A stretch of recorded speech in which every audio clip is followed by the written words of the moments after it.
Olá, seja bem-vindo a mais uma videoaula da Unicertificação.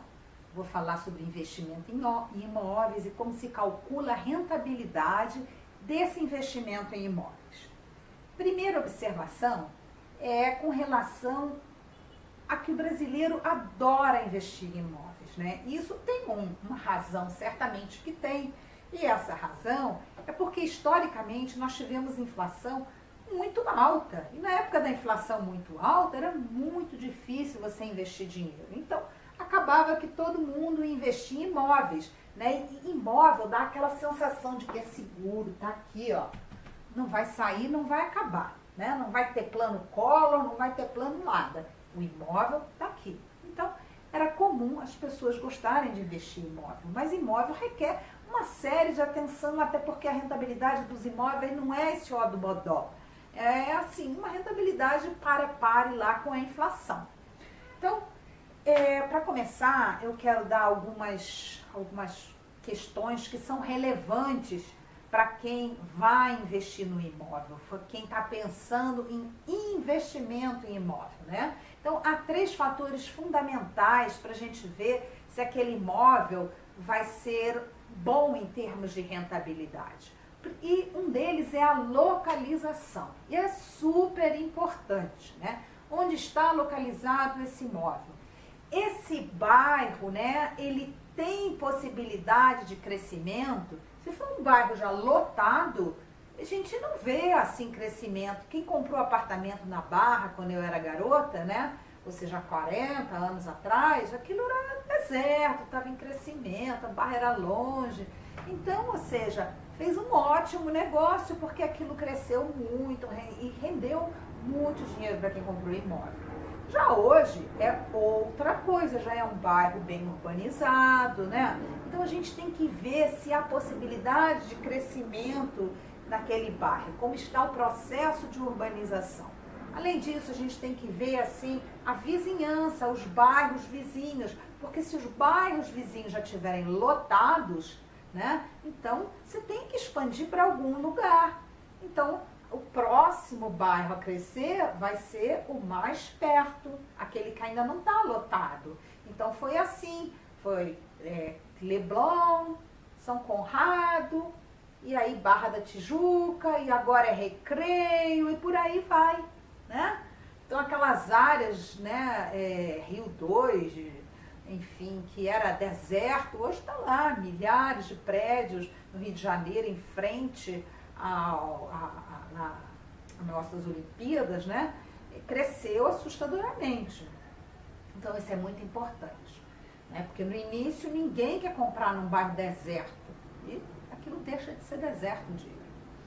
Outra coisa é o histórico da construtora e do arquiteto, é muito importante. Quem desenhou aquela planta? Quem fez? Quem é essa construtora? Ah, isso aqui foi da construtora do Bodó. Oh, então é muito bom, é muito bem feito, né? Isso tudo é importante também para estar verificando. Mas como é que a gente calcula a rentabilidade do imóvel? É muito simples. A gente vai pegar o aluguel, vamos supor um aluguel de R$ 1.500, num imóvel que vale 450 mil, eu pego 1.500, divido por 450 mil, eu vou ter 0,33%. É simples assim que eu calculo a rentabilidade do imóvel. Então, como noção, hoje, em novembro de 2008, a gente tem que a rentabilidade média esperada de um imóvel residencial é entre 0,2% e 0,4%, e do imóvel comercial é o dobro, entre 0,4% e 0,8%. Isso porque o imóvel comercial, os contratos são mais longos, são 5 anos e daí por diante. Então, eles têm mais risco, né? Então, é um contrato assim mais caro para quem aluga. Já sei calcular a rentabilidade do imóvel, agora eu quero saber de uma carteira de imóveis. A lógica é a mesma. Eu vou somar todos os aluguéis que eu recebo, o valor de todos os imóveis, e aí vou dividir. Você está vendo aí na tela, 3 imóveis, certo? Que totalizam 2.410.000, um deles está desalugado, a soma dos aluguéis é R$ 6.500, eu pego um, divido pelo outro, eu tenho uma rentabilidade de 0,27%. Supondo que a inflação, né, neste mês foi de 0,63%, né, eu digo, ganhei menos do que a inflação. Ou seja, ele nem acompanhar a inflação acompanhou. Então, isso tudo a gente tem que estar muito atento. Aí você diz assim, mas o imóvel valorizou, né? Então, vamos ter atenção com isso, porque imóvel não valoriza para sempre.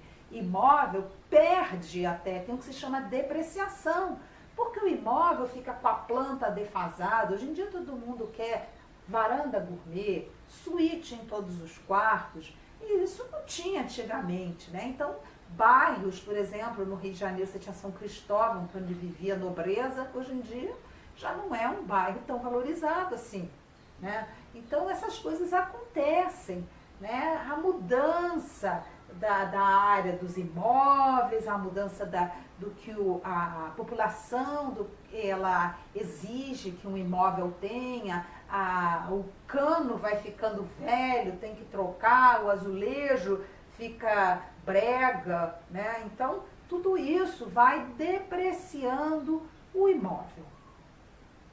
Outra pergunta que costumam me fazer é se deve comprar na planta ou pronto o imóvel. Então, para comprar na planta, algumas coisas a gente tem que avaliar, né? Hoje eu pago aluguel, eu tenho dinheiro para pagar aluguel mais a prestação do imóvel na planta, né? A gente tem que ter cuidado, não pode comprar à vista um imóvel na planta, né? Porque não está pronto ainda. Então, a gente tem que ir devagarzinho botando dinheiro no imóvel na planta, tá certo?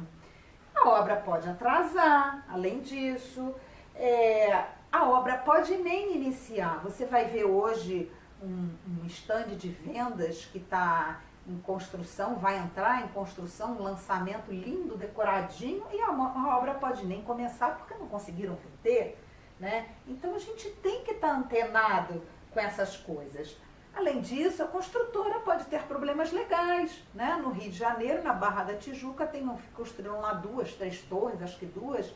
Uma delas conseguiu, aos trancos e barrancos, ficar pronta, mas a outra, até hoje não está. Eu era garota quando começou, ou seja, já tem mais de 40 anos que aquela obra começou e até hoje não terminou, né? Então, a gente tem que estar preocupada com tudo isso. Então, quando a gente for comprar um imóvel na planta, às vezes o corretor diz assim, quando ficar pronto, em vez de vender por 500, vamos vender por 600, né? A gente tem que ter atenção com isso, porque, eu vou ganhar 20%, né? Será que vai ganhar? Então, a gente sempre tem que, por exemplo, se eu comparo com investimento em mercado financeiro, colocar um plus devido a esse risco que eu estou tomando devido ao prazo, né? Devido a não saber quanto eu vou ganhar, né?